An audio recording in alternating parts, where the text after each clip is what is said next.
जयपुर 22 मई 2025 वक्फ board संशोधन नियम 2025 के विरोध में आज जयपुर के शहीद स्मारक पर भारी संख्या में मुस्लिम समाज के लोगों ने एकजुट होकर धरना प्रदर्शन किया।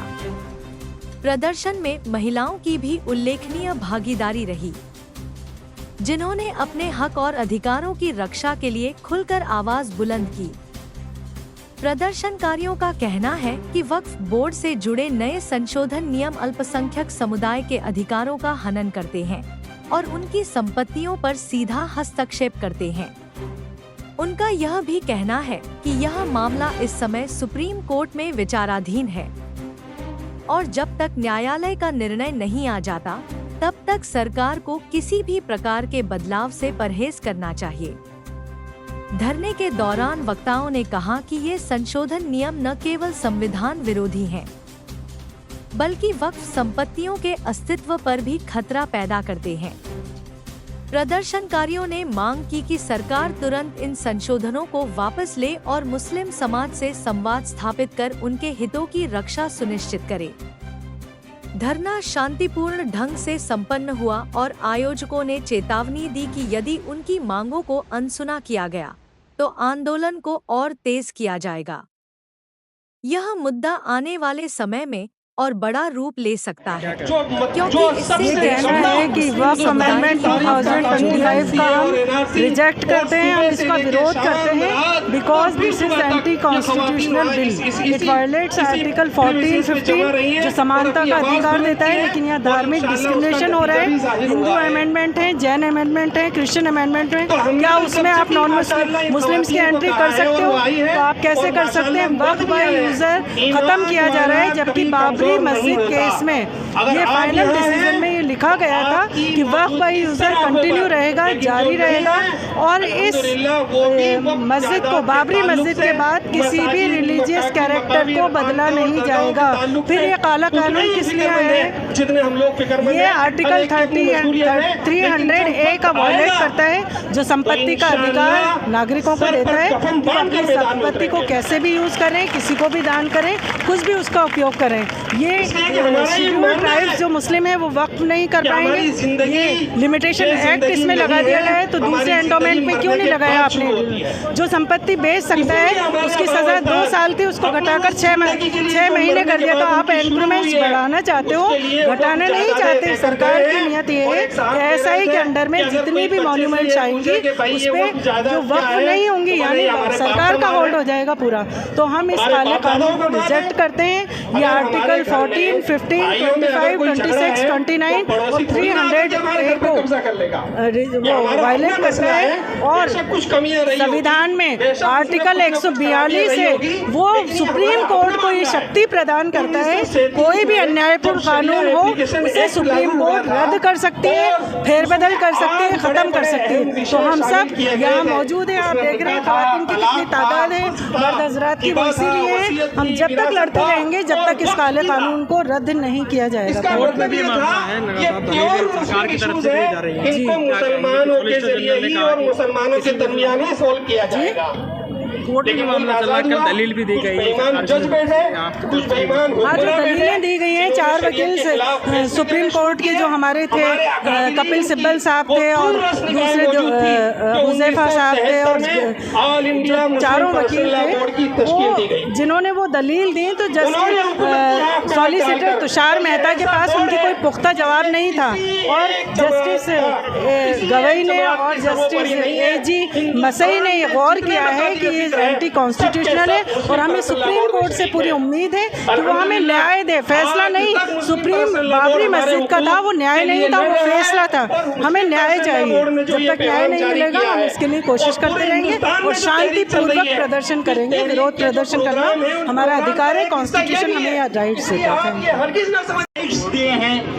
उनको छीनने का कानून है, ये आपके वजूद आज का जो धरना कानून है उस आंदोलन की तरीके से एक कड़ी है। मोदी जी का सीधा जो सीधा आंदोलन हमला है देश में ऑल इंडिया मुस्लिम अगर पर्सनल आप बोर्ड की नहीं तरफ से जगे चलाया जा रहा है। तो और ये आंदोलन इसलिए है कि सरकार के द्वारा जो जिंदगी गुजारना मुश्किल हो जाएगा। बनाए गए हैं वो कानून संविधान के खिलाफ है। देश में वो कानून मुसलमानों को जो हुकूक दिए संविधान तैयार है उन अधिकारों को छीनते हैं के लिए, इसलिए उन कानूनों के खिलाफ जो सरकार ने बनाए हैं उन कानूनों के खिलाफ ये धरना है और ये सांकेतिक धरना है।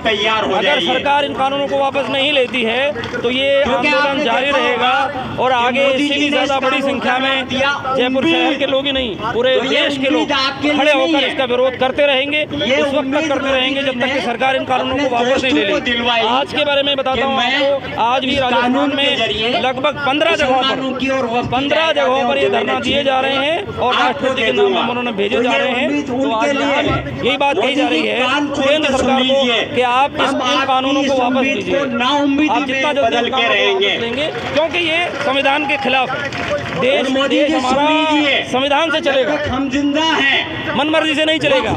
हमारा ये आंदोलन किसी समुदाय के खिलाफ नहीं है, किसी मजहब के खिलाफ नहीं है, हमारा ये आंदोलन सरकार के खिलाफ है और ये उस वक्त तक जारी रहेगा जब तक कि सरकार इन कानूनों को वापस नहीं ले लेती है। बात जब हमारे ईमान पे आती है जी तो हम अच्छी उम्मीद करते हैं, अच्छी पैरवी हो रही है, अच्छी तरह से पूरे दलाइल दिए जा रहे हैं, तो हम उम्मीद करते हैं कि कोर्ट में भी सब्र की अच्छा होगा।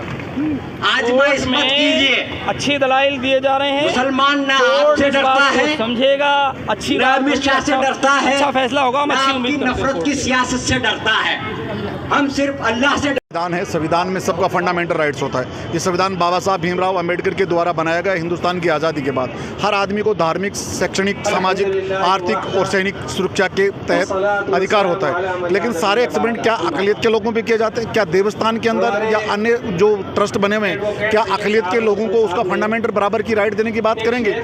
आप इनको शिक्षित बनाने की बात करते हो, उनको आर्थिक जागृति की बात करते हो, तो क्या आपने फिर मौलाना आज़ाद स्कॉलरशिप बंद क्यों कर दी? आपने मदरसा बोर्ड की स्कॉलरशिप बंद क्यों कर दी? मिड डे मील बंद क्यों कर दिया? आप शैक्षणिक चीज़ें तो बंद कर दी और केवल मुसलमानों को बरगलाने का और डाइवर्ट करने का कार्य किया। बिल्कुल गलत है। लेकिन निश्चित रूप से आज हिंदुस्तान की आवाम सुप्रीम कोर्ट की तरफ देख रही है और 100% सर्वोच्च न्यायालय से आवाम को उम्मीद है कि हमें आज न्याय मिलेगा। कोर्ट में भी मामला चल रहा है। बिल्कुल, मैंने कहा ना, सर्वोच्च न्यायालय, सम्मानीय न्यायालय में हर इंसान को ये फंडामेंटल राइट्स की उम्मीद है कि निश्चित रूप से सीजीआई कोर्ट में आज जो सुप्रीम कोर्ट का फैसला होगा हम उसका स्वागत करते हैं। हमारे लोगों का लिहाज करते हुए पहले उनको अहमियत दी, लेकिन मैं बिना झिझक, बिना किसी खौफ के ये बात रखना चाहता हूँ कि आज की इस महफिल की रौनक ही ख्वातीन हजरात हैं। आज की इस महफिल की रौनक ही ख्वातीन हजरात हैं। आपने ये साबित कर दिया है कि पैदाइश से लेकर आखिरी वक्त तक मर्दों के मुकाबले में आप में कुर्बानी देने का जज्बा हमसे कहीं ज्यादा है। आज का जो मौजू है कि वक्फ एक्ट के अपोज करने के लिए हम सब लोग यहाँ मौजूद हैं। वक्फ एक्ट के ऊपर अगर मैं बोलने लगूंगा तो मेरे पीछे बहुत सारे हजरात हैं जिनको मेरे बाद में भी बोलना है और तकरीबन ये बातें सभी आ चुकी हैं। बहुत शॉर्ट में मैं ये बात कहना चाहता हूँ, ख़ास तौर से कि मीडिया अब बच्चों के पास और ख्वातीन के पास भी पहुँचेगा, उस तबके के पास भी पहुँचेगा और उनसे पूछेगा कि बताओ आप लोग वक्फ एक्ट की मुखालफत क्यों कर रहे हैं। तो आपको ये इल्म होना चाहिए कि आप वक्फ एक्ट की मुखालफत क्यों कर रहे हैं। जब आप लोगों से पूछेंगे और आप कहेंगे हमें पता नहीं है, तो न्यूज़ चलेगी कि साहब कुछ चंद लोग हैं जिन्होंने इस का माहौल बना रखा है और बाकी तो लोगों को एतराज़ ही नहीं है। तो आप सबके पास में एंड्रॉयड फ़ोन है। ओवैसी साहब को सुनिए, तमाम उलेमाओं को सुनिए, कपिल सिब्बल साहब को सुनिए, धवन साहब को सुनिए, वो बता रहे हैं कि इस एक्ट में क्या किया गया है। ये हिंदुस्तान की तारीख में पहला अमेंडमेंट एक्ट है जो किसी कानून को कमज़ोर करने के लिए लाया गया है। आज से पहले